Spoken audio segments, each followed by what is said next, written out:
clase es sencilla para ustedes, estaría más bien dirigida a otra especialización, como es la odontología. Sin embargo, como exige en el sílabo la enseñanza de la cavidad oral, es menester resaltar y recalcarles que es parte de la anatomía de la cabeza y que por lo tanto es necesario que se conozca las regiones de la boca.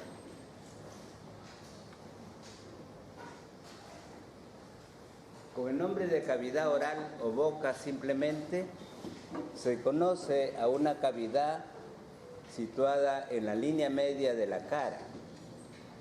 Se corresponde hacia arriba con las fosas nasales, de la cual está separada por el paladar, constituyendo para la boca el paladar, el techo, y para las fosas nasales el piso. Al hablar de cuello en ocasiones anteriores, dijimos que el músculo miloioideo es llamado el piso de la boca. Por lo tanto, representa el diafragma orocervical y como músculo soporta el peso, por ejemplo, de la lengua, de las glándulas submaxilar, sublingual. Tan es así que la propagación, por ejemplo, de infecciones que se inician en la boca pueden pasar hacia el cuello y viceversa. Todos conocemos un hiato, que se denomina el hiato ilioglosomiloioideo, por el cual anatómicamente, habitualmente pasa el hemicogloso, la porción profunda de la glándula submaxilar, el conducto de Wharton, entre otros elementos. En correlación al techo de la boca, la parte más posterior es de consistencia blanda y no deja de llamarse paladar. Se le agrega el nombre de paladar blando, paladar membranoso. Como test de entrada, nos correspondería entonces en la primera parte del dictado resolver estas preguntas planteadas, que se desarrollarán también durante la intervención en clase, tanto de ustedes como la mía. ¿Cuál es el músculo que forma el esqueleto de los labios?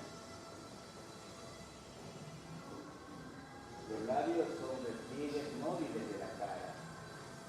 Y ustedes conocen los músculos inervados por el nervio facial, el músculo de la mímica. ¿A cuál de los músculos de la mímica le corresponde formar de manera fundamental los labios? Acá.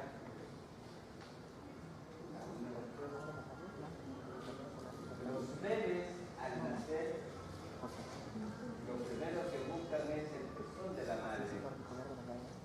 Al encontrarlo, agitan el pezón, produciendo una acción esfínteriana en los labios. Esta acción esfínteriana se la proporciona el músculo auricular de los labios, el cual le constituye entonces el esqueleto de los labios. ¿Cuáles huesos forman el techo de la boca o paladar? Ya conocen ustedes huesos, los huesos de la cara y los huesos del cráneo. Si nos ponemos de delante hacia atrás, en el techo de la boca, encontraremos la apófisis palatina del maxilar superior, que es plana, ligeramente cóncava, y hacia atrás, articulándose con él, la porción horizontal del hueso palatino. Por lo tanto, tendríamos acá que el maxilar superior y el palatino formarán el techo de la boca. ¿Cómo se denomina la estructura que perfora el músculo buceador? Volvemos a los músculos de la mímica.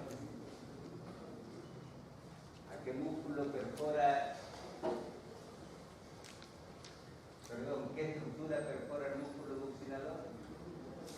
El conducto parotidio de este. ¿Quién es el nervio motor de la lengua?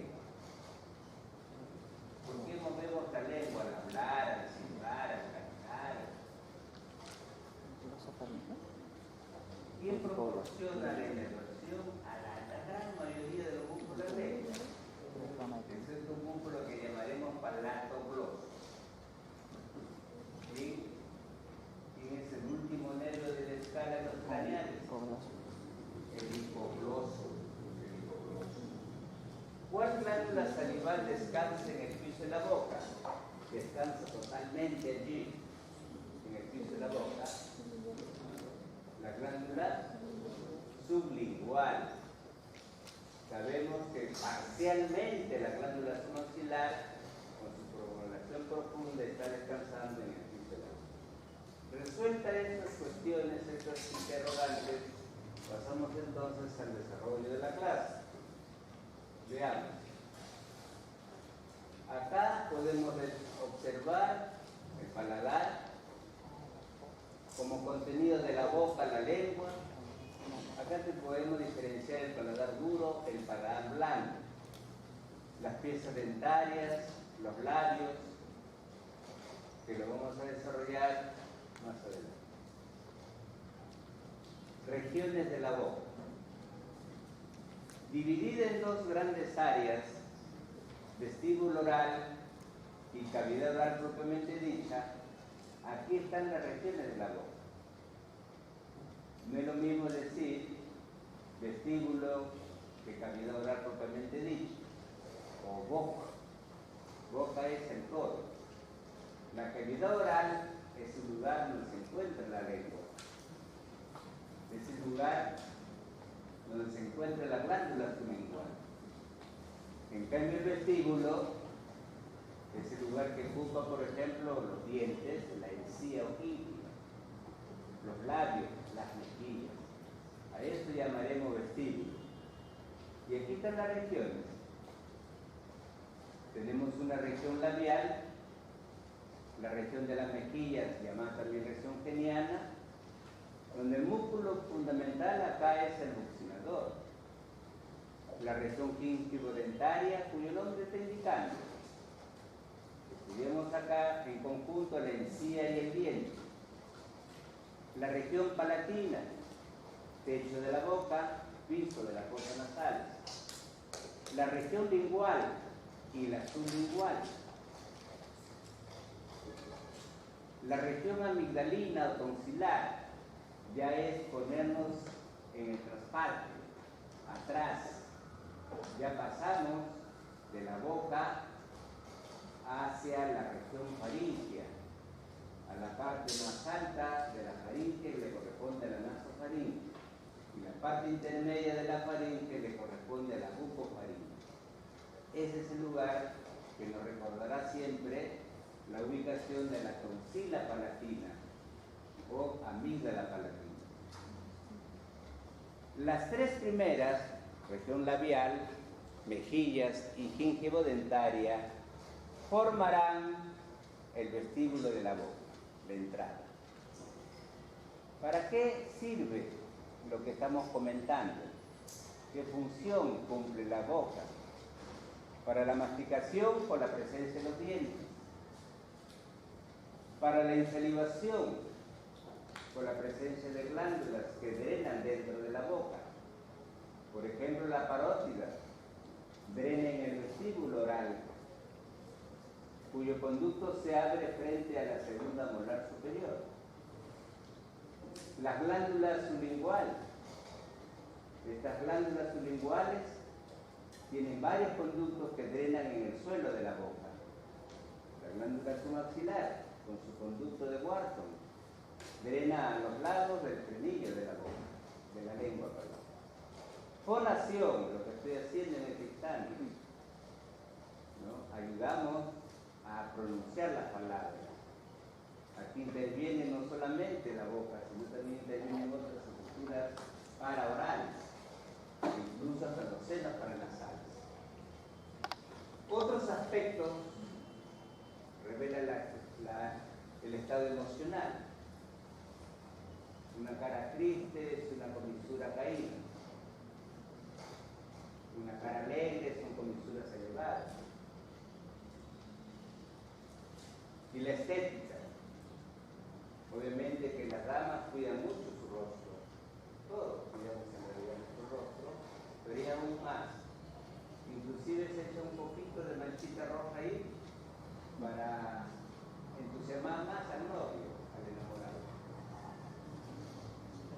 Empecemos a analizar poco a poco el vestíbulo, por ejemplo, de la boca. Empezamos por los labios. Son repliegues móviles de la cara, revestidos por una parte externamente por la piel y por otro lado por mucosa. Entre ambos siempre se conoce con nombre de la línea del bermellón, que le conoce el límite entre la piel y la mucosa. Las damas se echan el rouge o se echan el colorante justo hasta la línea del bermellón. En la mucosa ya no se echan ese colorante. Luego tenemos que existe un labio superior mucho más anatómico que el labio inferior, porque este presenta como labio superior un tubérculo en el centro, una fosita en la parte superior que se llama filtro y un labio inferior un poco más voluminoso. De acuerdo a la raza, incluso de acuerdo al género, hay varones que tienen labios muy delgaditos, pero la mayoría de los varones tienen los labios superiores más voluminosos. La mujer tiene más estéticamente, ¿no?, puestos sus labios, tanto superior como inferior.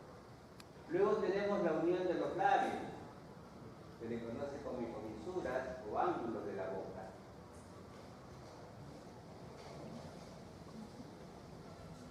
Decimos entonces que en resumen que son repliegues móviles de la cara, son uno superior, otro inferior, se unen para formar la comisura labial, siendo el labio inferior generalmente de mayor volumen. Se muestra ahí la comisura labial, el labio inferior, el filtrum y el tubérculo. Este sería el tubérculo y el filtrum es como una fosita vertical. Estoy señalando la unión embriológica de los maxilares, de los procesos maxilares, no del proceso nasofrontal, que es otra cosa.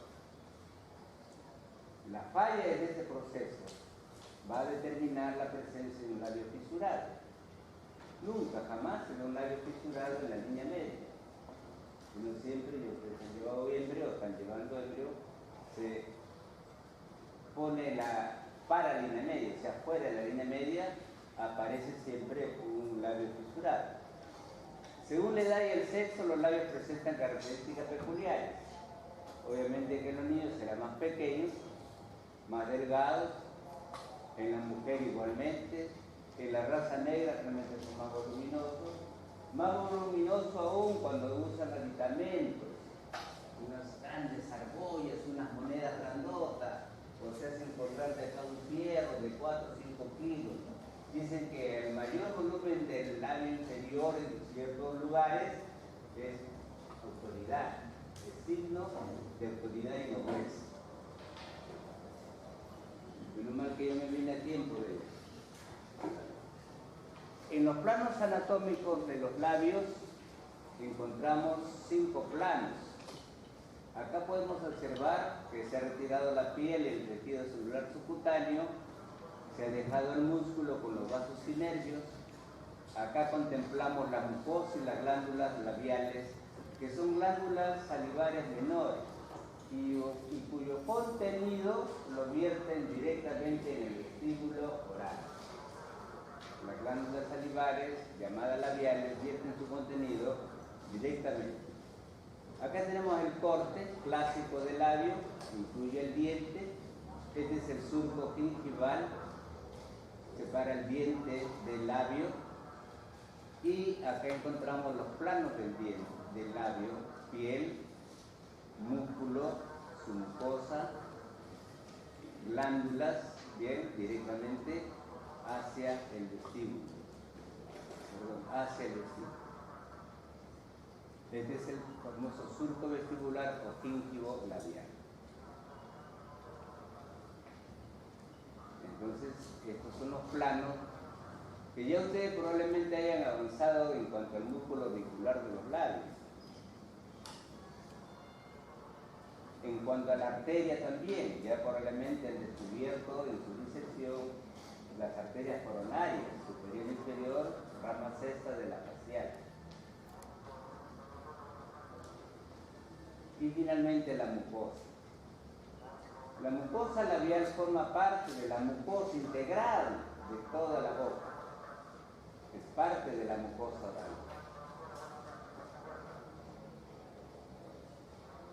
Retrocedemos un poquito lo que estamos explicando para llegar a este límite entre la piel y la mucosa. Ahí encontramos el bermellón, línea limitante. El tejido celular subcutáneo obviamente es escaso. Ahí se inserta el músculo orbicular de los labios, debajo de él está el músculo. El plano muscular, reitero, al músculo orbicular de los labios, y allí alrededor de este músculo se agrupan otros, llamados perilabiales o periorbiculares. Tenemos los cigomáticos, el triangular de los labios, o el espesor de la comisura, el cuadrado del mentón, o el espesor del labio inferior, etc. A lo sumo, los estudiantes deben conocer de esa cantidad de músculos mímicos el 60%. No dejar pasar el orbicular de los párpados, no dejar pasar un cigomático, un elevador del labio superior, no dejar pasar el auricular de los labios, el triangular de los labios, el cuadrado del mentón. Pero si nos vienen a decir que no conocen ninguno, no es normal. El bucinador lo tienen que conocer de cajón, porque ahí drena, ahí perfora el conducto sistémico. Las arterias coronarias, reitero, que nacen de la arteria facial, se unen la del labio superior con la entre sí, la del labio inferior entre sí. ¿Y qué están conectando? A ver, hagamos un ejercicio. Si son ramas de la facial, tenemos dos arterias faciales. Cada arteria facial nace de su respectiva carótida externa. Por lo tanto, al unirse las labiales o coronarias, estamos reuniendo en la lejanía a las carótidas externas. Ese es un detalle interesante, ¿no? Podría ser parte de una evaluación. Diga usted, por ejemplo, a través de qué arterias se unen las carótidas. Y le ponen ahí 5 alternativas, algunas una barbaridad de media y las otras sí las correctas. Cuestión de ejercitarse. Ahí tienes a la arteria coronaria superior y la coronaria inferior. Tortuosas, como es su madre, la facial. El plano glandular, con numerosas pequeñas glándulas salivarias menores, drenan, repito, su contenido en el vestíbulo de la boca. La mucosa, de coloración rosado, coral, similar al resto de la mucosa, por ejemplo la del carrillo, la del paladar. Esta mucosa presenta algunos repliegues que se llaman frenillos. Famoso es el frenillo de la lengua, famoso es el frenillo del labio superior y del labio inferior, muy conocido. Levantemos nuestro labio superior y ahí frena, que no lo podemos levantar más por la presencia de estos pliegues. En algunas personas este frenillo tiene una inserción un poco anómala. ¿Qué significa? Que se ha insertado en un punto que no corresponde, por lo tanto ha separado los dientes incisivos cuando estos aparecían. Esta condición se denomina diastema. Entonces se trata de un frenillo largo, mal insertado. Corrección si se corrige. Una vez ya producida la separación, hay que corregirlo con correctores de esos famosos alambres, de esos famosos ganchitos que colocan, y por lo tanto el frenillo cortado ya no podrá producir un nuevo diastema. El labio fisurado. No creo que ya a estas alturas ustedes hablen del labio leporino. El leporino solamente lo tienen los conejos. Le habré explicado así el doctor Pascatín. Muy bien. Puede ser unilateral o bilateral. En este caso tenemos un unilateral, bilateral, derecho-izquierdo. ¿Qué ha sucedido? Fusión incompleta de los procesos maxilar y nasolateral del embrión. Siempre fuera de la línea media. Nunca en la línea media se habla de un labio fisural. Constituye, según revisiones de Moore, el 15% de las malformaciones congénitas con que nace un niño. ¿Dónde estarán los 75%? ¿Acaso en el corazón? ¿Acaso en el tronco? ¿Acaso en los miembros? Cuestión de averiguar. Se presenta frecuentemente, no necesariamente, acompañado de paladar hendido. Acá tenemos entonces uno bilateral y otro unilateral.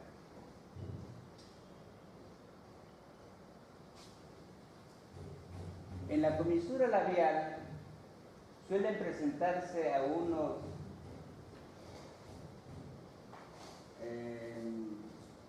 asuntos que tienen que ver muchas veces más con la higiene o con la alimentación, la nutrición.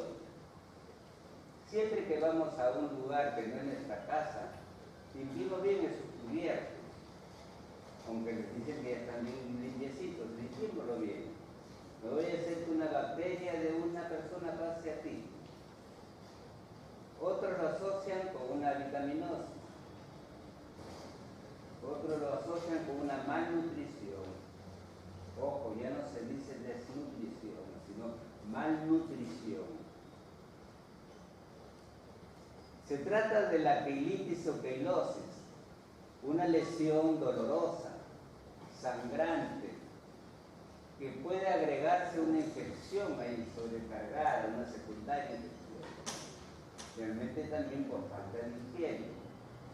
El procedimiento que hace la mamá inmediatamente es lavar con agua oxigenada, jabón, alcohol, benzina, se desespera. ¿El rol de ustedes cuál sería? ¿Qué aconsejarían? ¿Qué sugerirían? Esta lesión de los labios, algunos autores la clasifican dentro de la candidiasis. ¿Acaso será hongos? ¿Será de naturaleza viral o bacteriana?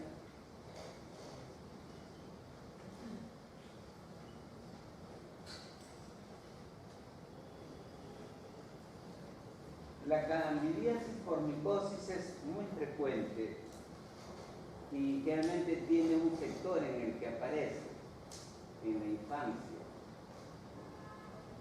aunque también puede afectar a adultos. Se trata de que cuando sacas la costra, sacas una placa blanca y deja una zona sangrante. Suele acompañarse de grietas que cuando la persona abre la boca para comer, se vuelve a separar las grietas y vuelve a doler. Hace costras que se caen repentinamente y ahí es donde hay que tener cuidado. Cuando ya se cayó la costra hay que cuidar que no se infecte, porque están descubiertos.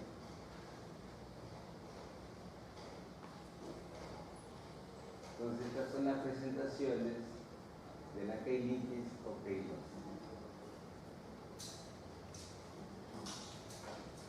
En la anatomía de los labios, a la irrigación de las arterias coronarias, agrégale ramas de la arteria infraorbitaria y mentoniana. En cuanto a las venas, la mayor parte de la sangre de los labios va a la vena facial. Otro tanto de sangre va a la vena transversal de la cara. Otro tanto de sangre va a la vena mentoniana. En cuanto a los linfáticos, tenemos un grupo de ganglios debajo clasificaron los grupos como 1A, 1B, 2A, 2B. Acá tenemos los ganglios submentonianos. En otros le llaman suprayoideos. Ahí drenan los vasos linfáticos de los ganglios.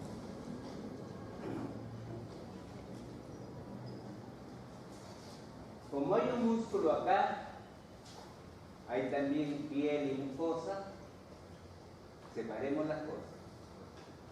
Para el músculo de inervación corre a cargo del facial por ser un músculo de la mímica y el orbicular de los labios. Y la inervación sensitiva depende del labio.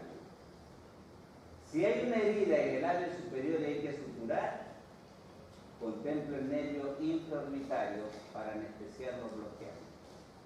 Si la herida es en el labio inferior, considera el nervio mentoniano para bloquearlo y suturar la herida.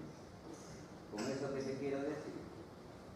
Que el labio superior, inervación sensitiva recogida por el infraorbitario y la inervación sensitiva del labio inferior por el nervio mentoniano. Si a ese le agregamos, a ellos dos le agregamos el nervio oftálmico, estaríamos hablando de las 3 ramas terminales sensitivas del trigémino. Nos faltaría de la frente, que en su momento deberían haberlo hecho probablemente el nervio supraorbital. Cuando vamos a la mucosa, y esto creo que lo hemos tenido casi todo lo que estamos acumulando en tabla, antes de un examen, antes de rendir una prueba o cualquier noticia que esperamos recibir, o que ya está corta, una eliminación del mundial, etcétera, no estamos a los octavos, no a los cuartos finales, es decir, juega o no juega Paolo, hacemos un acta, pequeña tumoración de color violáceo que se asiente en la mucosa. Puede guardar relación con el estado de ansiedad, por lo tanto es de origen psicosomático. No estén jugando con ella, no se estén hincando con agujas, déjala que solita revierte. Cuando ya pasaste, viste tu nota 18 en anatomía, te pasó el toque. Ya no hay hasta que valga. El herpes, de naturaleza viral, recurrente, también guarda relación con el estrés, con el estado de ansiedad. Este estado viral puede durar de 7 a 9 días. Revierte solo. Algunas mamás ya conocen el truco. Limpian bonito con agüita y jabón de lavar ropa, no el jabón de tocadores, el famoso Palmolive, el prótico que están saliendo en aquel muchacho, sino con el jabón de lavar ropa, limpian bonito con su gasa y le aplican violeta de genciana. Eso lo venden en la farmacia, en cualquier lugar de la familia. Y le aplican ahí suavemente, interdiariamente. El niño va a estar feliz porque primero es un analgésico y segundo, ¿no? Va a tener ahí algo que no tiene su otro compañero y dile que le estrellita que se está portando bien. Este herpes es recurrente, joven. De aquí puede aparecer cuando llevemos el curso de fisio, de repente, de clínico, no. Así que tengan mucho cuidado sobre su recurrencia.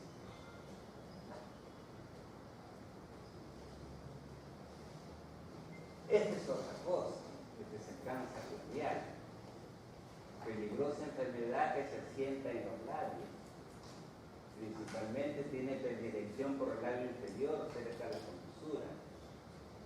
Muchos son los factores, voy a centrarme a uno de ellos. El consumo de cigarrillos. Hay personas que mantienen permanentemente, ¿cómo se llama eso? Pipa, ¿no? Ahí la pipa. Todo el día están ahí. No tienen nada que fumar, no botan nada de humo, pero están ahí. Están masticando la pipa, ¿no ven cómo ahí? Abrasionados los dientes. Eso implica, pues, que estamos frente a una LM, una influencia maligna que hay que ya trabajar de esta manera con este tipo de pacientes. Vamos a la mejilla. ¿Alguna pregunta sobre el labio? La mejilla es llamado los cachetes, ¿no? Dicen por la mejilla izquierda o con la mejilla derecha, ¿no? Y el lapito ahí. La rama tiene esa costumbre de venir una paquetera al norte. Antes te agarraban desprevenido. Está constituyendo la pared lateral de la boca. Su músculo fundamental es el buccinador, el músculo que ven acá, cuyas fibras son horizontales y otras son oblicuas. Este amarre que hacen los músculos buccinadores de ambos lados ha permitido que tú acomodes el bolo alimenticio entre las arcadas dentarias superior e inferior para proceder a su masticación. No por busca esa reducción de las fibras. Esa es la explicación. ¿Por qué las fibras son horizontales y son oblicuas? Por esa razón. Porque colaboran en la masticación. ¿Cómo? ¿Es un músculo masticador? No, Nel. Es un músculo que ayuda a acomodar el bolo alimenticio de las arcadas dentarias. Es famoso el conducto que lo atraviesa, el conducto de Stennis, el cual desemboca frente a la segunda molar superior, como ya hemos advertido. No digan que desemboca en la segunda molar, porque estarían cometiendo un atropello. ¿Cuándo un conducto va a desembocar en una mola? ¿Te das cuenta? De forma cuadrilátera, su altura es casi el doble de su ancho. ¿Han escuchado hablar de los famosos hoyuelos? Hay jóvenes, escuela de medicina, chicas, 18, 20 años, que ven a uno que ingresó con ellas, nunca lo vieron ni en la academia ni en pelea de gallos, pero qué bonitos hoyuelos tienen.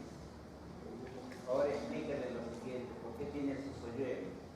Dile que hasta ahí era el ancho de su boca, a ver si le va a gustar que le digas esto. El estomadeo, la boca primitiva de él era hasta acá. Era bocón.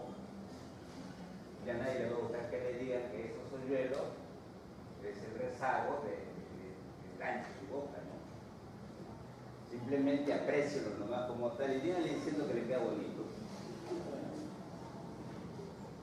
Cuando hablamos de los planos de la mejilla nos referimos siempre casi como a la piel. Sin embargo, ¿qué agregamos? Pelioso y esquelético. ¿Por qué? Por los huesos maxilar superior y maxilar inferior, que son las áreas de inserción del músculo buccinador. En su parte media agregamos la capa poneurótica, todo músculo tiene que tener ese tipo de poneurosis, y la capa mucosa del cartílago. Ahí presentamos una papila, la papila de Steno. Bichat nos trajo algo que descubrió, entre comillas, él, y los bebés se lo corrigieron. Este no es ningún descubrimiento, yo lo traigo al nacer, dice el bebé. Este panículo adiposo de Bichat, entre el buccinador, entre la mejilla y la zona temporal, está acá. La tienen los bebés bastante bien desarrollados al nacer. Y a mí que me importa que tengan que enseñar anatomía conmigo, dice él.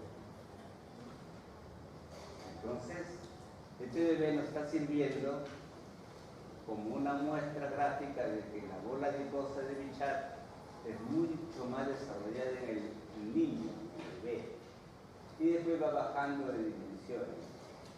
Claro, algunos persisten, se vuelven cachetones, ¿no? Aún son cachetones, hasta el día que Dios los llama. Dentro de las extensiones de esa bola adiposa de Bichat, se destaca la que se extiende hacia la zona temporal. Esto también puede explicar la propagación de algunas infecciones, ¿no? Pero también se destaca la presencia de vasos y nervios, destacándose la arteria y el nervio bucal. Yo espero que al encontrar con la bola adiposa de Bichat no se desesperen y saquen la bola adiposa solamente por enseñarle al compañero, mira que tengo la bola en mi mano. Y la arteria y el nervio bucal que había acá, sí, tenías que sacar primero la arteria y el nervio bucal. Entonces, deberían haber hecho al revés, pero algunos han hecho al revés. Bien, ya hemos explicado sobre el buccinador, el músculo cuadrilátero. Y la mucosa está señalando el proyecto final del conducto externo. En la inervación también separamos las cosas. Inervación sensitiva es recogida por el nervio bucal. ¿Y quién es este individuo? Es una de las ramas del quinto 3. ¿Y quién es el quinto 3? Es el que representa la tercera rama del trigémino. ¿Y esto quién es? Es el nervio maxilar inferior. Es decir, que por donde lo llames, te va a pasar la voz para que no te equivoques. Llámame quinto 3, llámame nervio mandibular, llámame nervio maxilar inferior y él te va a decir hola. Pero no le cambien de nombre. Está prohibido cambiar de nombre a estructuras anatómicas. Si no, tendríamos que hacer un libro de otro tipo, como ustedes. En cuanto a la inervación motora, si el músculo buccinador es un músculo de la mímica, pues inérvalo con el facial. En la irrigación arterial, acá participa la arteria transversal de la cara. ¿Quién es ella? ¿De dónde nació? ¿Quién tiene origen? Nace de la arteria temporal superficial. Pon tu dedito, debajo del arco cigomático en sentido horizontal, paralelo al arco cigomático. El borde inferior de tu dedo va a señalar el trayecto del conducto externo. El texto es sacado del libro Protasis, ¿no? El borde inferior de tu dedo va a indicar el trayecto del conducto externo, y entre el arco cigomático y el conducto externo, ahí está la arteria transversal de la cara. ¿La dice acá? ¿La encontrás? Si la compañía tiene una vena, te aplaudo. Tienen que estar los dos. Vena y arteria transversal de la cara. La inervación sensitiva, ya te la dije, ¿no? Entonces, ¿qué aparece acá? Arteria maxilar interna, rama bucal. La irrigación de la mejilla también se completa con la arteria bucal, que acompaña el nervio bucal largo, rama del quinto 3. Aquel que te expliqué que está metido en la bola adiposa del Chaco. Y el drenaje linfático a los ganglios suprayoideos. Ahí tienes la famosa papila de Stenholm, que marca la entrada de Stenholm al vestíbulo de la boca. Región quinquio-dentaria. ¿Alguna pregunta sobre mejilla? Sí, señorita.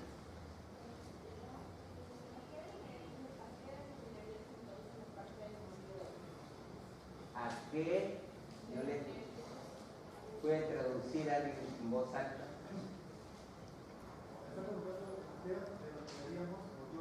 Modiolo. El doctor Paso me puede ayudar con ese término, modiolo. El modiolo significa eso. Todo lo que un día pensar en eje se llama modiolo. Todo lo que no está movido. El modiolo, claro, ese modiolo es donde se ven tornillando y en el centro está el helicotrema. Eso se escribe en oído, niña. ¿Me escuchó? ¿Oído la música? Oído, sí, señor. ¿Es cierto que la existencia de las bolas de Bichat es para evitar el colapso de la región de las mejillas? Generalmente cuando las personas están mal nutridas, no se dice desnutridas, comienzan a tomar de su propia grasa, consumen su propia grasa. Entonces una de las grasas que consumen son las de la mejilla. Tú ves dentro de 3 meses, 4 meses a un amigo que lo viste gordito, cacheroncito, y de pronto comenzó a sufrir una enfermedad crónica lo vas a ver flaquito. ¿Y qué te pasó? Entonces, por el rostro de la persona se va conociendo, ¿no?, que la enfermedad todavía está presente en ella. Sí, es un buen signo. Gíngivo dentaria como región comprende el estudio de los dientes y de la encía o gíngiva. Dentro del diente se estudia también el alveolo, que es el lugar que alberga el diente, una cavidad llamada cavidad alveolar, labrada en pleno huesos maxilar superior e inferior. Una pieza dentaria y la gíngiva. Forma parte de la mucosa oral, la gíngiva no es otra cosa, de estructuras que rodean desde el cuello del diente. Se puede dividir según la observes. Cuando una persona sonríe, muestra los dientes y la encía vestibular. Tendría que levantarle la cabeza, manteniendo riéndose la persona, para ver la encía palatina. O tendría que bajarle la boca, sonriendo siempre, para ver la otra encía, la encía lingual. Con la punta de tus dientes, de tu lengua, puedes tocar las dos encías, la palatina y la lingual. Es más dificultoso tocar con la punta de la lengua la encía vestibular. Pero ¿para qué la vas a tocar si la puedes ver en el espejo?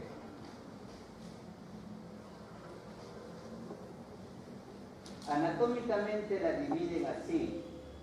Cuando se inserta alrededor, como un festón alrededor del cuello del diente, se le llama marginal. Cuando se adhiere al hueso, eso de adherirse es relativo, se le llama encía adherida. Y cuando se mueve, y a partir de ahí dice que ya se transforman los frenillos, se llama la libre. Pero todo esto es la encía en su conjunto, todo esto. Presta atención entre diente y diente. Entre dientes contiguos, la gíngiva forma la papila interdental. Esto seguramente es la papila interdental. Tienes un diente, tienes la encía marginal, la encía adherida, la encía libre. Y ahí tiene la papila interdental. Ojo con esto, chicas. A los novios les gusta que tengan siempre bien limpiecita la boca. Bueno, a todos nos gusta, pero a las damas con mayor preocupación. Ustedes cada 28 días tienen una etapa femenina interesante. En esa etapa se les inflaman las papilas interdentales. Pueden sangrar y el novio la puede dejar por ese sangrado. O sea, esa inflamación de la papila interdental le agrega detritus alimenticio, la comida de hace 4 días de acá de la buena muerte, o de la muerte lenta. ¿Y qué quedamos? Por eso hay que ser buena higiene no solamente del diente, sino de tu encía. Durante la gestación también hay que tener mucho cuidado, hay que llevar mensajes a las madres que están gestando de cuidar sus encías, sobre todo la papila interdental, que cuando sonríes se notan como bultos, pelitos, ¿no? Todo eso se llama gingivitis, sangrado, aumento de tamaño, un color rojo intenso, sangra al menos contacto con el cepillo, con el dedo, etc. Imagínate que estés besando a tu novia o tu novio y le estés llevando de sangre a su boca. A nadie le gusta eso, no es tu sangre y ese es negativo, es positivo. ¿No? No le gusta que le metan la sangre de esa condición. Muy bien, entonces en la menstruación, el embarazo, las papilas interdentales aumentan de tamaño. Dientes, órganos blanquecinos y duros. Los dividimos así: corona, cuello y raíz. Sus tejidos lo clasificamos así: esmalte solo en la corona, esmalte solo en la corona, dentina tanto en la corona como en la raíz, cemento solo en la raíz, solo en la raíz. Entre el diente y el cemento que está en la raíz se inserta un ligamento llamado el periodonto, membrana periodontal, ligamento periodontal, que suele mantenerse siempre en buenas condiciones cuando sabemos cuidar nuestros dientes. Cuando estos son maltratados, cuando veo que jóvenes están con la botella de cerveza, ¡tac!, con el diente, bueno, está con el párpado a veces, o con la córnea, o barba. Eso maltrata los dientes, con el tiempo hace que se atrofien, porque están destruyendo la membrana periodontal y le están quitando fijación al diente. Nosotros tenemos con el tiempo diente móvil, diente movido, diente desplazado, y eso ya no se puede corregir, salvo que te pongan frenos ahí de por vida. Recuerda que el diente es un órgano vivo y te pasa la voz cuando comienzan a aparecer unas manchitas oscuras que se van metiendo como fuego entra a un lugar para incendiar la escena, en la calle de Cali.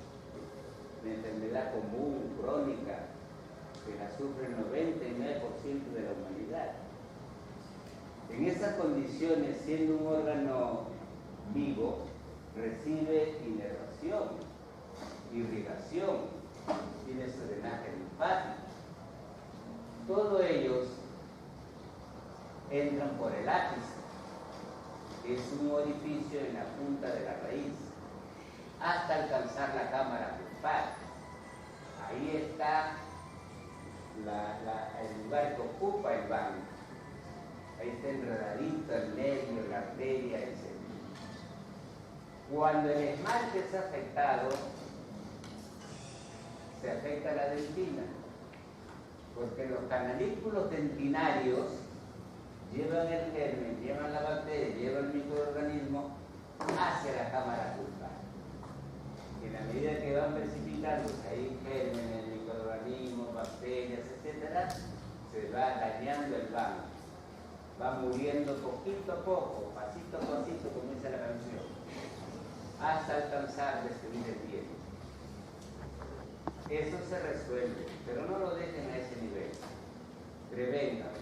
Hay curaciones, como también hay otros tipos de curaciones. En la última etapa van a tener que hacerte la extracción de la pulpa dentaria, es decir, todo el contenido de la cámara pulpar y de la raíz. Y es un diente muerto. Y él no es igual, como si fuese un diente vivo. Obviamente te va a evitar el dolor y todas las molestias, pero vas a vivir con un órgano muerto, como vivir con el enemigo en casa. ¿Te imaginas tú un diente muerto en tu boca? Por eso hagan un estudio a ver cuántos alumnos han hecho endodoncia, extirpación del banco. Porque están viviendo con órganos muertitos dentro de su organismo, ¿no? Acá tienen los dientes. En la dentición temporal se cuentan que hay 20 dientes que el niño tiene a los más o menos 6 años, en que comienza el real recambio, con la muela de los 6 años que aparece. Ya esas muelas son permanentes y se llegan a contar completa ya con los premolares 32 piezas dentales. ¿Cuántos de nosotros tenemos acá realmente nuestros 32 dientes? Aunque levantemos el dedo gordo, no vamos a tener eso. Así que muchos hemos pasado ya por una extracción dentaria, por la pérdida de un diente. Cada vez que se pierden más dientes, hay un desbalance de la articulación temporomandibular. Aparecen trastornos concomitantes al desbalance dentinario. dental, ¿no? Te acostumbras a masticar por un lado más que por el otro. Pero te le pregunté a un compañero, ¿tú por dónde masticas? ¿Por dónde comes? Por la parada. Digo, no, ¿por qué lado comes? Comentó él por la parada. Aquí tienes la fórmula, que ustedes hacen su fórmula. Aquellos alumnos que tienen predilección por medicina legal van a tener que utilizar estas fórmulas porque son importantes y necesitan muchas veces a un occiso. Es difícil identificarlo por otros métodos. Pregúntenle al familiar cuál fue la última vez que tuvo una consulta dental, en qué momento fue, quién es su médico dental, etcétera, etcétera. Eso ayuda mucho. ¿Recuerdan ustedes que están pequeños? Cuando acá hubo un incendio en Mesa Redonda el 30 de diciembre, pues acá habían como 500 muertos, te cuento. Y muchos ayudamos a identificar con la dentadura, con las relativas, etc. Y muchos cadáveres, casi el 80%, fueron devueltos a sus familiares, ¿no? La inervación y irrigación de los dientes depende de qué? De la posición del diente. Si estamos adelante y arriba, tienes el nervio incisivo, rama del quinto 2. Si tienes arriba y atrás, premolares y molares, tienes a las ramas del nervio quinto 2, pero por ramas media y posterior. Acá sería anterior, media y posterior. Eso es relativo, porque los dientes pueden recibir hasta dos inervación flexores. Así que eso es muy relativo. Cuando hablamos de dientes inferiores, te refieres estrictamente al quinto 3, el nervio dental inferior. ¿Y quién es él? El dental inferior es un nervio del trigémino. ¿Cómo nació? Nació como una rama del quinto 3, trigémino, un nervio maxilar inferior. Inicialmente era mixto, es decir, motor y sensitivo. Después terminó siendo sensitivo. ¿Por qué mixto al comienzo? Porque inerva al músculo tiroideo. Irrigación arterial depende de la posición del diente. Si es arriba, sin escrúpulo de ir, arteria alveolar. Si es abajo, sin temor de ir, la arteria dentaria inferior. La enfermedad común afecta a una humanidad doliente. Ya con el dolor de la guerra, el dolor de las amenazas, de que Cuba no fue Paolo, ya tenemos un dolor, ahora viene otro tipo de dolor. Las malformaciones en la posición de los dientes, la malposición de los dientes, muchas veces son de origen esquelético, maxilares que no han crecido lo suficiente, ¿no? Maxilares pequeños para dientes grandes, o dientes grandes para maxilares pequeños, etc. La cosa es que estas condiciones son resueltas ya ahora. Antes se pensaba que solo hasta los 11 años podía corregir la posición de un diente. Falso. Falso. Puedes tener hasta 40, 50 años y puedes ir a ponerte tus frenos y correctores ahí. Con tu plata por hacer lo que quieras. Las consecuencias de no realizarse a veces este cambio, este mejoramiento de la condición de la posición de tu diente puede traer trastornos como articulares, gingivitis, acumulación de cementicios, etcétera, etcétera, etcétera. Ahí están los frenos, una especialidad dentro de la odontología y la ortodoncia. Y eso corrige la posición del daño. Aprendan de esta niña, ¿ves? La sobrina todos los días, antes y después de acostarse, antes y después de tomar su desayuno, antes y después de almorzar, va con su cepillito al colegio. Y nos está dando un claro ejemplo de mantener una buena higiene bucal. Bucal digo, no digo dental nada más.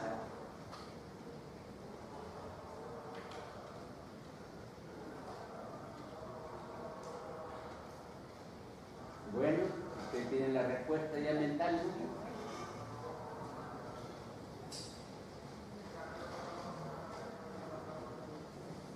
Esa 3 me gusta. La tercera pregunta me gusta. A ver, ¿quién la tiene como respuesta? Les ayudo, porque yo puedo ayudar sin cobrar, soy bacán. Les ayudo. Es un tipo de articulación fibrosa. Es única en su estilo. No existe en otra parte de su cuerpo. ¿Cómo? No, periferia. Periferia. No hay respuesta. La averiguarán con su profesor de práctica. ¿Quién tiene la respuesta? ¿Cómo? ¿Cómo? Ya, sácale la tilde. Confosis. ¿Quién da origen al nervio de las piezas dentarias inferiores? ¿Quién? El nervio. Entra ya, anda de frente al grano, dijo el antibiótico. ¿Por qué me llevas al quinto 3? Entonces llévame al trigémino, pues al quinto. ¿Qué no dice dentario inferior? ¿Por qué me paseas con los quintos como Tarzán y Liana?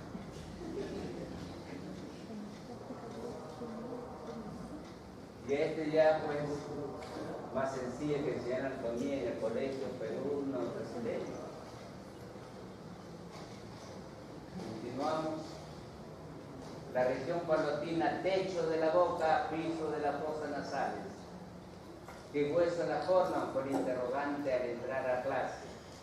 El maxilar superior y el palatino atrás y el maxilar inferior con todo su reputeo. Agujero incisivo, agujero o conducto palatino posterior, agujero y conductos accesorios o secundarios. Forma en que se presenta el paladar, un paladar normal o diferencia de un paladar ojival, más alto como el techo de un templo de una iglesia. El torus palatino se puede presentar como un detalle, es una patología el torus palatino, es un crecimiento óseo en el centro de la sutura intermaxilar. Ahí se da generalmente. En la división anatómica del paladar considera así: paladar óseo por un lado y paladar blando, móvil o membranoso por otro lado. Cuando hables de la úvula o campanilla, recordarás siempre que es parte del paladar blando. Cuando hables de las arrugas palatinas, te recordarás que estás en el paladar duro. ¿Sí? Son referencias para ubicarnos. Aquí les hablaba del torus palatino, crecimiento óseo que está en la línea media. Aquí los principales orificios que ya los comenté: incisivo, palatino posterior y accesorios. Paladar blando, membranoso, móvil, tiene una poneurosis llamada la poneurosis palatina. Casi todos tienen como tendencia a venirse a la línea media. Ahí se enmarca la úvula, ¿ves? O campanilla. Juega este paladar blando un rol muy importante en dos funciones: en la deglución y en la fonación. En el paladar duro, ¿qué encontramos? Una mucosa con las rugosidades, también lo que se distingue por la medicina legal. En los accidentes aéreos, generalmente el médico legista va a buscar el paladar duro por las arrugas palatinas. Según dicen que es el único lugar que puede quedar inafecto, no puede afectarse por el cuerpo. Plano glandular que se extiende hasta el paladar blando. Se trata de numerosas y pequeñas glándulas palatinas llamadas glándulas salivares menores. Luego el plano óseo y por encima del plano del techo la mucosa pituitaria, que ya pertenece al suelo de la fosa nasal. Paladar blando, sus planos mucosa, siempre mucosa, el plano glandular que ya hemos inferido, la muscular, que son los músculos estriados o músculos voluntarios, y una mucosa superior, que es prolongación de la nasofaringe, la mucosa del suelo de la nasofaringe. Vamos a ver. Se destacan los músculos. No sé si acá pueden ver las siglas: ácido de la úvula, periestafilino interno, periestafilino externo. Y ya no puedo señalar más porque esta foto no me ayuda mucho. El palato gloso, lo vamos a señalar cuando estudiemos la lengua en poquito. El palato faríngeo, lo vamos a conocer cuando hagamos la celda concilar.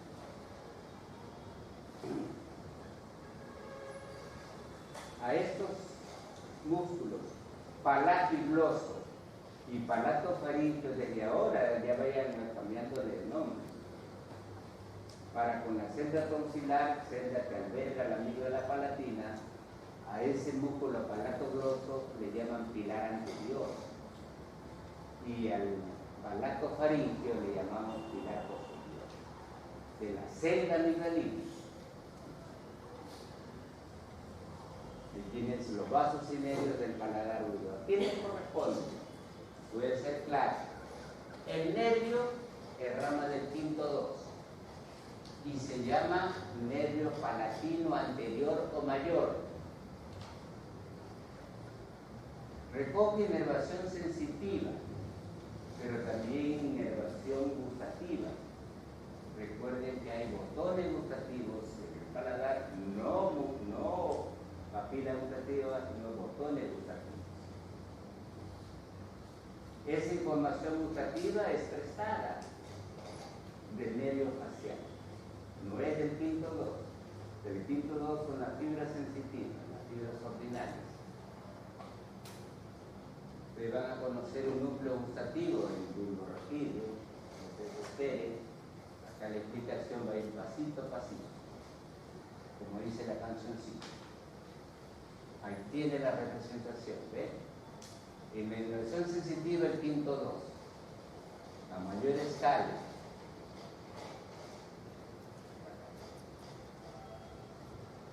Y el séptimo nervio, el facial. Él es el que recoge la información gustativa, sensorial. Motor. ¿A quién va destinado a la inervación motora? ¿A los músculos del paladar duro o a los músculos del paladar blando?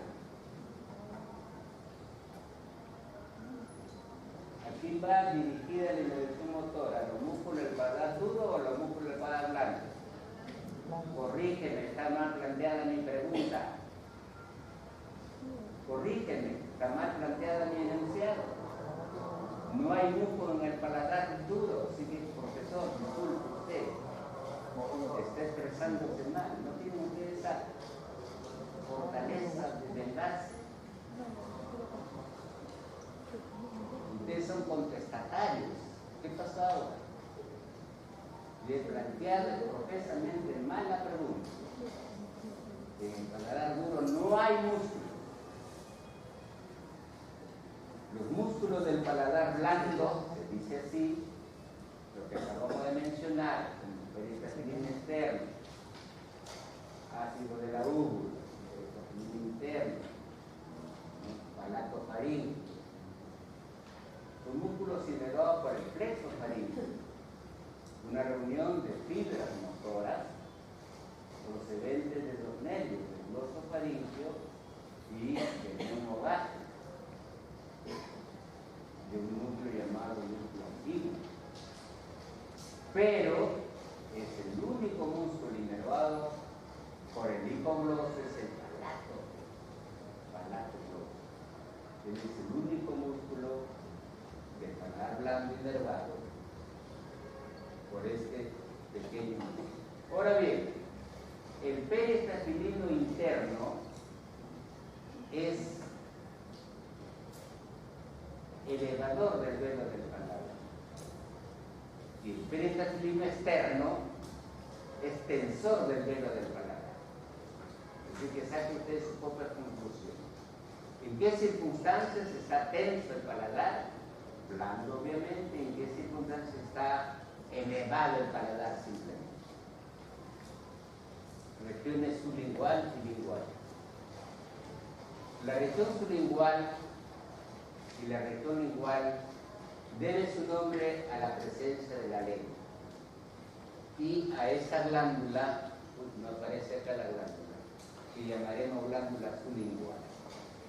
Aquí tenemos algunos detalles que podemos adelantar en la anatomía. Por ejemplo, este es el famoso pilar palatogloso. Este nervio que ven acá es el nervio lingual. Y miren, acá está prendida una arañita.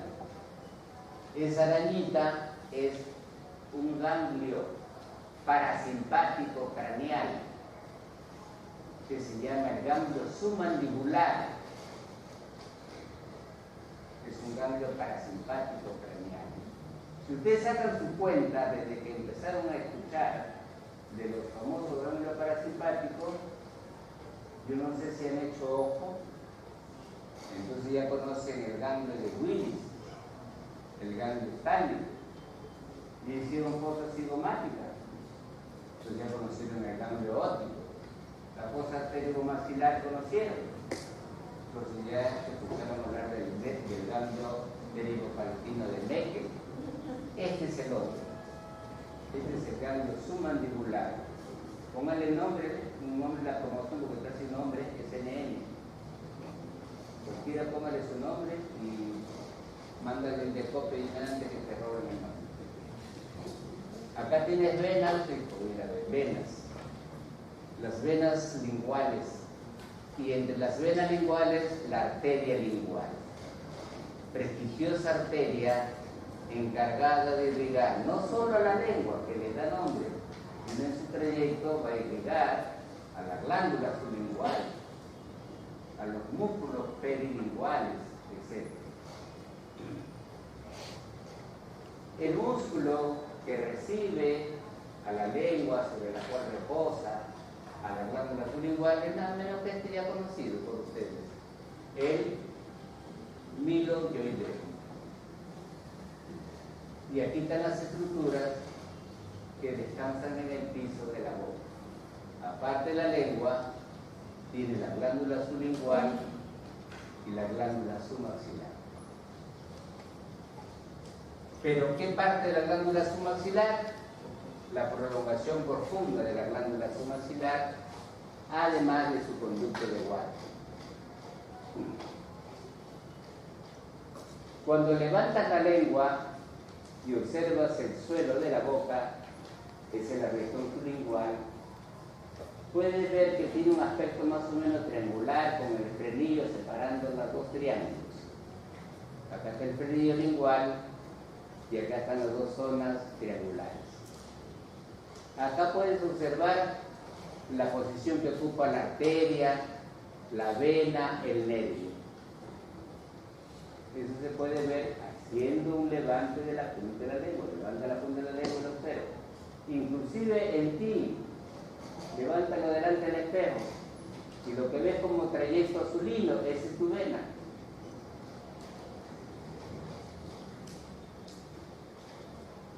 La cadúcula sublingual, a cada lado del frenillo. El conducto submandibular, llegando a los lados del frenillo.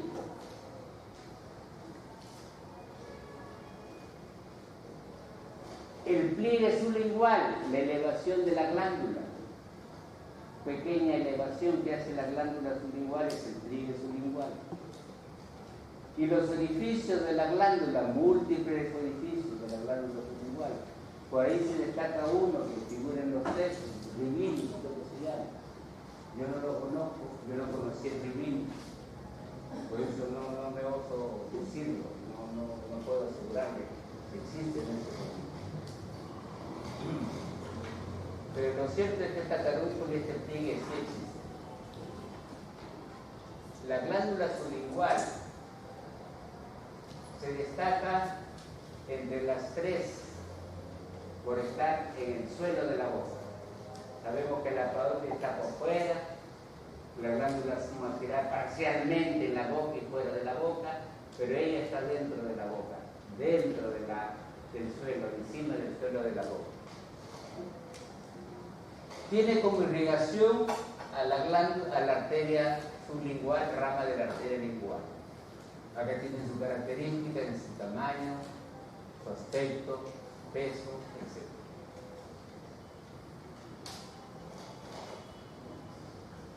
Estas glándulas no son exentas de cálculos, sobre todo esta glándula sublingual que tiene tantísimos orificios y conductillos, ¿no? Un quiste muy común que afecta a las glándulas salivares es el arrándano.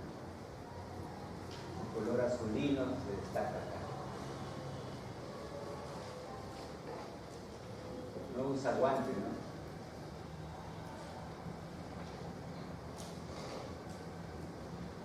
¿Por qué no se toma? A ver, ahora no usa guantes, ¿no? Y así le toman foto. Luego le toman a la cara también de la examinadora. Tengan mucho cuidado, hay muchos contactos, mucha contaminación.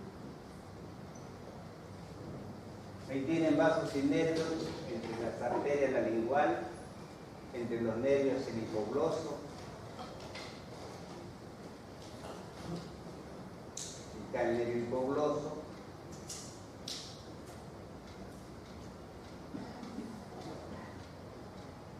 El nervio lingual cruzándose en asta con el conducto de Wharton, se cruza en asta en X.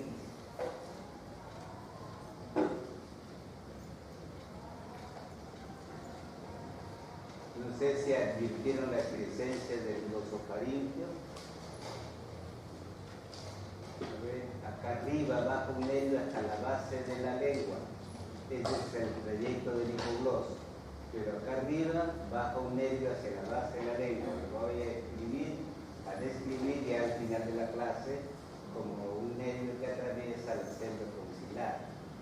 El nervio lingual, que ya advertí su presencia. El nervio lingual es una rama sensitiva del tipo 3. Él es el portador, el encargado de llevar la información sensorial a los 2 tercios de la lengua, información prestada por el facial, no es del nervio trigémino. Recuerden siempre eso. Muchas veces ligeramente decimos, bueno, el nervio lingual recoge, y a veces la palabra lleva y recoge la confundimos. Lo que es sensibilidad se recoge. Recogemos sensibilidad ordinaria, que es dolor, tacto. Recogemos sensibilidad gustativa, que es especial.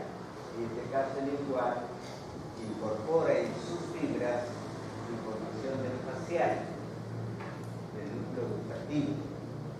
Así que él tiene 2 componentes en su interior. Un componente sensitivo ordinario y un componente sensorial que es perceptivo.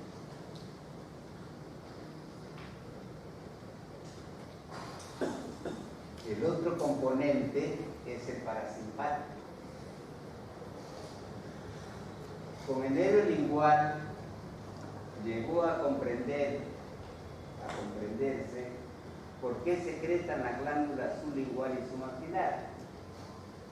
Dado que el facial es un nervio multifuncional, también tiene información parasimpática. El núcleo salivatorio superior, ubicado entre la protuberancia y el bulbo, dio origen a esas fibras que formaron parte de un nervio que se llama la cuerda del tímpano, que lo van a conocer conectándose con el nervio lingual en plena fosa sigmomal. Otras fibras prestadistas del facial hacia el nervio lingual. Resulta que estas fibras son preganglionares, porque el ganglio que recibe esta información está prendido en el nervio lingual. Ahí lo tienes. Si logras disecar este ganglio, pues no es que te pongo 20 y deja el curso ya. Lo puedes hacer con un pequeño engrosamiento en el nervio lingual. Este ganglio llamado el ganglio submandibular es el que recoge la información parasimpática que trajo el nervio fuera del tímpano y se le incorporó al nervio lingual. Y así las cosas se dieron. Las fibras postganglionares pasarán a la inervación de las glándulas sublingual y submaxilar.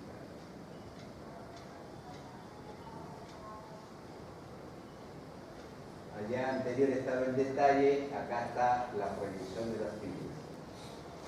Observen la forma de explorar la región sublingual, comentarios, se puede entrar a la boca de esta manera, etc. Pausa, preguntas para el alumno, un relajo, para llegar a lengua y región tonsilar y culminamos la clase. Hasta aquí parece que se están repitiendo algunas preguntas de torpe yo, pero de técnico yo. Te comento, quiero que el alumno a ver si asimiló bien. ¿Cuál es el principal nervio sensitivo del paladar y cuál es la arteria principal del paladar? ¿Se ve cómo mi terquedad lo lleva a un silencio absoluto? Y como en el estadio, en la canchita, gritan la madre de todo el mundo. A ver, en cuanto al nervio, el nervio palatino anterior. En cuanto a la arteria palatina superior o descendente.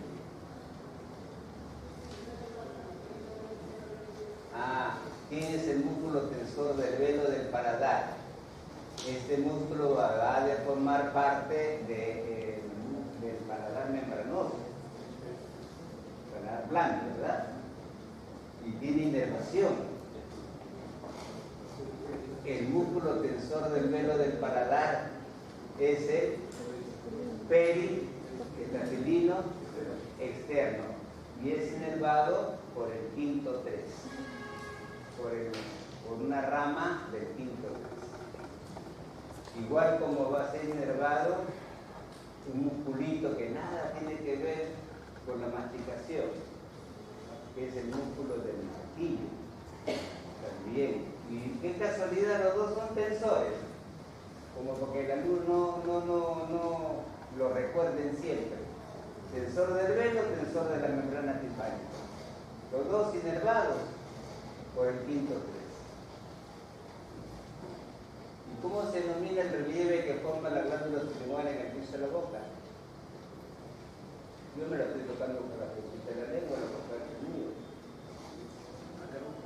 No, ese es común. ¿Acaso no se llama pliegue sublingual? Ahí está colocado el paisaje. La lengua, órgano móvil de naturaleza muscular, forrado o revestido de mucosa. La mucosa más llamativa está en el dorso de la lengua. En la cara anterior o ventral de la lengua la mucosa es casi transparente, que ya le hemos analizado con el piso, con la región sublingual por la presencia del frenillo. Un comentario adicional con respecto al frenillo lo voy a hacer acá con la lengua. Hay personas que dicen tener mala inserción en el frenillo de la lengua y necesitan irse al médico para que le corrija. ¿Por qué? Porque no habla bien, no pronuncia bien ciertas letras. Este órgano muscular está formado por músculos todos estriados, todos esqueléticos, por lo tanto se manejan a la voluntad de la persona. La lengua se ubica por delante del epiglotis, estando unida a ellas por los pliegues los epiglóticos y formando entre los pliegues las valléculas epiglóticas.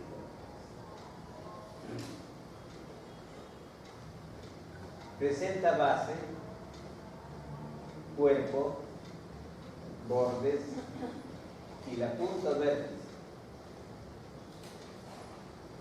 Los 2 tercios anteriores de la lengua que se separa del tercio posterior por un surco, el surco en B, estos tercios anteriores deriva del arco mandibular.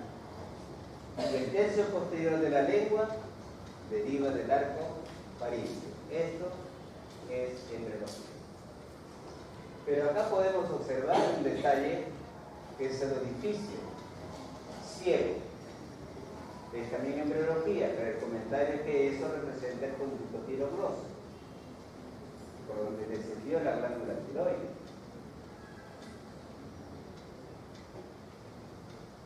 Cuando hablamos del cuerpo de la lengua nos referimos a todo esto, incluyendo el vértice y los bordes. Miren, todo esto, el punto de la lengua es este pequeñito lugar. Después tienes el borde de la lengua. Hasta en los bordes de la lengua dicen hay papilas gustativas. Por lo tanto, en el dorso habrá más papilas. La presencia de las papilas le da el aspecto alfombrado al dorso de la lengua. Ahí está el comentario sobre el origen embriológico de la lengua. Me relevo de ese comentario. En la cara dorsal, este surco medio está representando realmente un tabique en dos mitades de la lengua. La presencia de papilas gustativas. Quiero resaltar estas papilas que hacen una forma de letra B, alineadas así, siempre impares. Las más grandes parecen botones de camisa y se llaman las caliciformes o circunvalares. Ahí tienen el tercio posterior, los tercios anteriores. Obviamente que no vas a ver a todas las papilas, pero sí te inclino hacia que veas las que están en los bordes, muy cerca a la base, que son las papilas foliadas o las papilas en pliegue, y luego unos puntitos más rojitos que los otros, que son las puntiformes. Después, las filiformes. Realmente todo el conjunto es la alfombra de la lengua. Con sus 10 centímetros de largo y cuya mucosa del dorso está recubierta de papilas, se calcula que un adulto en promedio tiene unas 10.000 papilas gustativas. ¿Quién habrá sido ese ocioso que se ha puesto a contar estas papilas? ¿Y cómo habrá obtenido? Es así. Debe haber alguna fórmula. Acá está el frenillo que te comentaba. Inserción corta da como resultado una inmovilidad parcial de la lengua, trastornos en la fonación, la mamá preocupada, ya vendrá el niño al colegio, ya tiene 4 o 5 años, ¿cómo se corrige esto? Mándenlo a un odontólogo o a un cirujano maxilofacial y resuelvo su problema. Ya el profesional sabrá qué hacer. La frenectomía será entonces el tratamiento adecuado.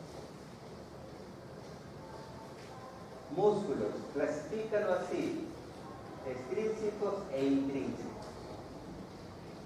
Los músculos extrínsecos son los que movilizan la lengua y los intrínsecos son los que le cambian la forma a la lengua. Después van a empezar a silbar cuando venga octubre, del 1 al 9 de octubre. Esa silbatina justamente modifica la forma de la lengua. Y ahí están actuando los músculos intrínsecos, y te vas a acordar de los músculos agrupados dentro de la lengua. Son extrínsecos, por ejemplo, el geniogloso, el iogloso, estilogloso, perigloso, palotogloso, todos los glosos. Y son intrínsecos, según la dirección de sus fibras, longitudinal superior, longitudinal inferior, transverso, vertical, etc.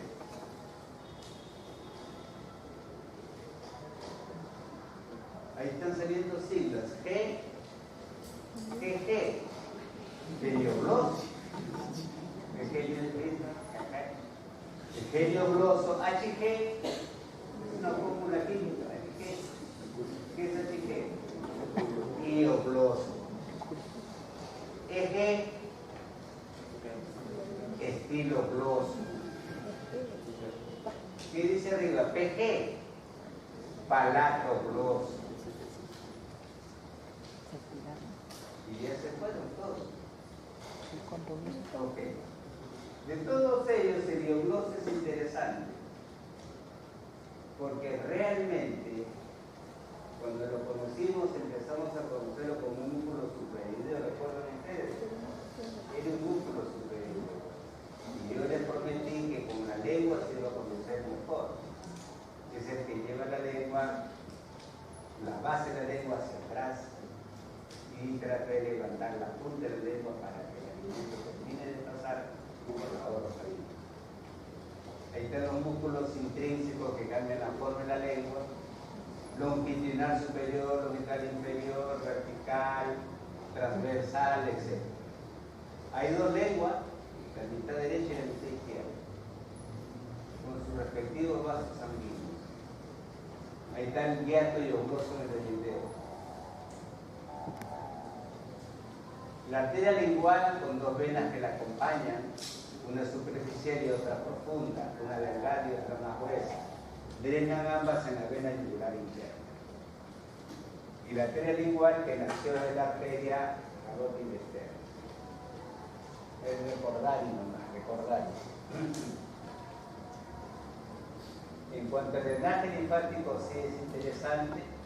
Ya desde 1847 se comienza a estudiar con más seriedad este retorno linfático, este drenaje linfático, y hay unos directos y otros cruzados. La linfa sigue 4 vías. Vamos a ver. Primera vía, de la punta de la lengua hacia el grupo submentoniano. Primera vía. Segunda vía, de las caras de los bordes laterales son anterior hacia grupos linfáticos 1B o subaxilales. Y de allí a los ganglios cervicales profundos. De la porción media de los dos tercios anteriores de la lengua hacia los ganglios linfáticos cervicales profundos interiores, directo hacia abajo, a la zona de los ganglios yúgulo-carotídeos. Luego tenemos el tercio posterior, cuarta vía, a los ganglios linfáticos profundos superiores de ambos lados. Esta es la vía cruzada. Esta es la vía cruzada. Quiere decir que frente a una metástasis ya tenemos ya ganancia para la EDM, la neoplasia avanzará más rápido cuando afecta esta zona del tercio posterior. ¿Dónde tiene su lesión el expresidente? Es una leucoplasia, no es un cáncer. Solo un cáncer rápido y ya con ustedes. Él creo que lo tiene en el tercio medio del borde lateral derecho. Ahí lo tiene. Vamos a retroceder a ver.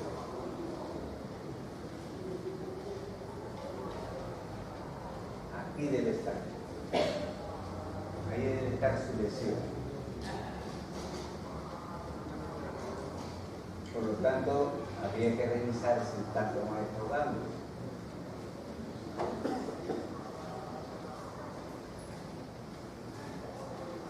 Los tumores malignos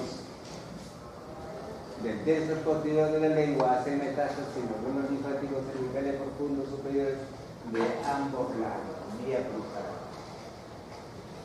Y en relación a la lengua hay que diferenciar la motora de la sensitiva y sensorial. La sensorial viene a ser como una suerte de sensitiva especial nada más. Vamos a ver, 12 medio picogloso para todos los músculos motores. Sensitiva general se distribuye. Esa sería la motora. La sensitiva general, 2 tercios anteriores, quinto 3, noveno y décimo. En la sensorial que nervios recogen información sensorial de la lengua, séptimo doterio anterior a la lengua, noveno, décimo tercio posterior.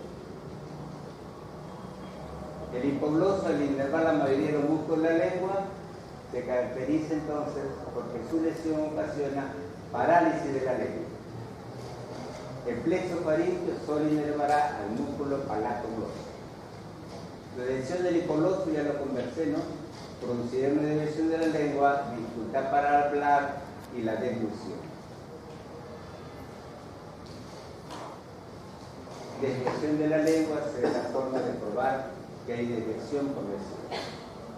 Bueno, acá se está repitiendo como resumen la sensibilidad general, la sensorialidad, y este es el trayecto de la vía gustativa, el sentido del gusto tiene sus células receptoras acá, a nivel de los botones gustativos, a través de tres nervios, facial, glosofaríngeo y neumogástrico, recogen información gustativa.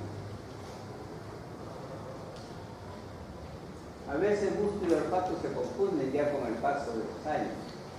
La vía del gusto conducen las señales del gusto hacia el cerebro. Esa información tiene que hacerse consciente cuando llega a la corteza cerebral.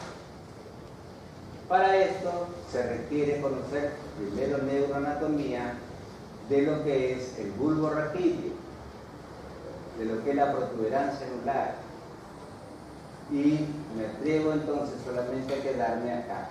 Se recoge a nivel del séptimo, con el séptimo, dos tercios anteriores y estación en el ganglio genicular. Con el noveno, con estación en el ganglio del glosofaríngeo, y el décimo con el ganglio del neumogástrico. Estos ganglios petroso superior o petroso simplemente para el gloso, y el ganglio nodoso para el décimo, nos indican que aquí estuvo la primera neurona, ganglio geniculado facial, primera neurona para el nervio facial, ganglio petroso, noveno nervio, y décimo nervio, su primera estación, su primera neurona en el ganglio nodoso. Esto aún no lo comprenden de estaciones de primera neurona por aún no haber llevado, y eso lo pienso así, neuroanatomía cerebral funcional. Entonces no está de más que esa información se la deje para que la mantengan en su corteza. ¿Ok? Conclusión: tipo de sabores que percibimos: dulce, salado, ácido, amargo. Me voy al amargo. En el tercio posterior de la lengua. Ahora ya veo cómo los bebés, cuando está tocando la base de la lengua, botan el jarabe, ¿no? Por más dulce que sea, lo estamos estafando. Tienen las 4 neuronas, porque son 4 estaciones que tiene la vía gustativa: la eusia y la pérdida completa de la sensorialidad gustativa, exploración y vía de acceso a la lengua, exploración bucal, acceso fácil, vía directa, la exploración a otras vías, ¿no? Por ejemplo, tenemos por el dorso de la lengua, la vía translingual,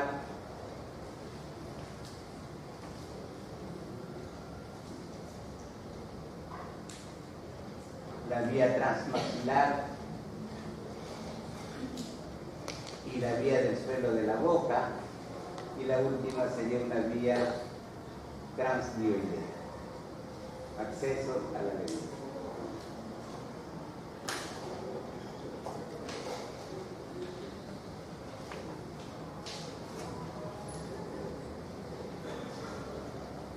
Pasamos a las preguntas y me relevo de ellas para terminar la clase con orofaringe o bucofaringe. Con esta pequeña parte final vamos a concluir. La orofaringe es parte de la faringe, es la parte alta o intermedia de la faringe. La parte más alta es la nasofaringe. Por la orofaringe habitualmente pasan los alimentos, pero también puede pasar un poquito de aire. pero es el paso obligado de los alimentos de manera natural. Cuando hablamos de paladar blando, decíamos acá tenemos la úvula, pues ponte entre la úvula y este pilar. Este es el pilar anterior o palato gloso, y atrás tienes el pilar posterior o palato faríngeo. Ahora colócate entre el pilar anterior, el pilar posterior y la úvula, y mira la lengua. Ya tienes todo un lugar. A este lugar se le llama la zona tonsilar o celda tonsilar. Estos son conceptos.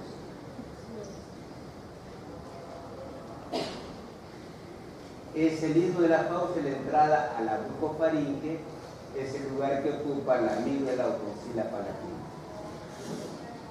teniendo ahí como componente, como contenido principal de la celda, la amígdala palatina.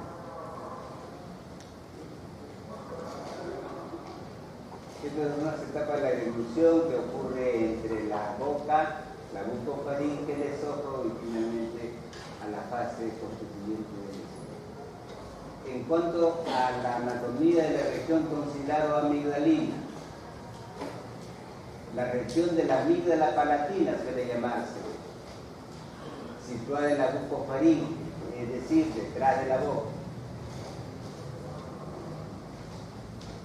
La amígdala ocupa su propia celda, se le conoce como celda tonsilar. En la celda tonsilar, ella está acompañada del nervio glosofaríngeo, de los vasos sanguíneos que llegan a la amígdala, sobre todo de la gran vena paratonsilar. Acá tienen los límites de la celda tonsilar, como te dije, pilar anterior o palato gloso, pilar posterior o palato faríngeo, la úvula y la base de la lengua. Ahí revisa la presencia de la amígdala, la cual descansa sobre el músculo constrictor de la faringe. En los adultos mayores de 14, 15 años, la amígdala se va retrayendo poquito a poco, por lo tanto no ocupa toda la celda. Entre los vasos y nervios se destaca la arteria faringe ascendente como fuente principal de irrigación a la amígdala y a su celda. Otras fuentes de irrigación proceden de la arteria palatina ascendente, de la palatina descendente y hasta la arteria lingual da una rama tonsilar. En cuanto a la vena, se forma una gran vena llamada paratonsilar, que es la que sangra espectacularmente cuando despojan a la amígdala enferma de su celda. El drenaje linfático drena a los ganglios linfáticos de la cadena yugular interna. Sin embargo, hay un ganglio específico que se llama el ganglio yugulo-digástrico. Acá pueden encontrarse el trayecto del nervio glosofaríngeo.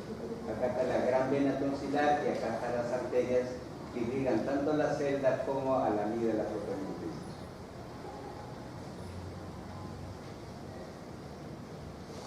Estos nervios son de paso.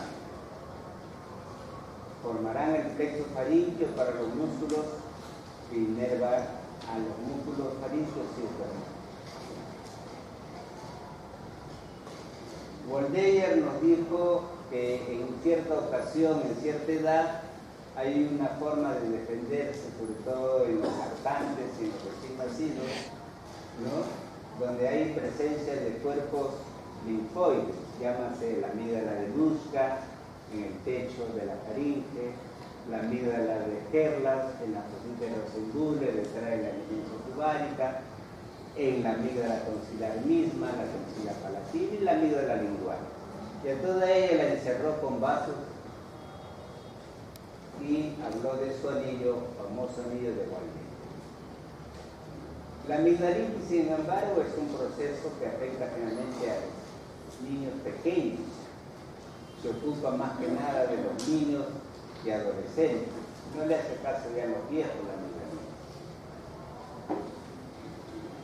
En este caso los niños se acompañan en un estado febril, no quieren comer, La mamá cree que lo hacen de maña y no revisan, no consultan. Por eso, antes que llegue a estas condiciones, traten inmediatamente de hacer ver al pequeño. Afecta preferentemente a niños y adolescentes. El riesgo quirúrgico de una amidelectomía, y eso el doctor Ronald Sánchez lo sabe perfectamente, es dañar al nervio glosofaríngeo y no tomar en cuenta la hemorragia que produce la vena paratonsilar. Hay que tener mucho cuidado ahí. Y autoevalúense, por favor, rapidito, 30 segundos. ¿Con cuánto de conocimiento, de aprendizaje salí de estar acá 2 horas sentado en esta parte, sin raya luz? Okay. Si ya se han autoevaluado, les agradezco su presencia. Muchas gracias.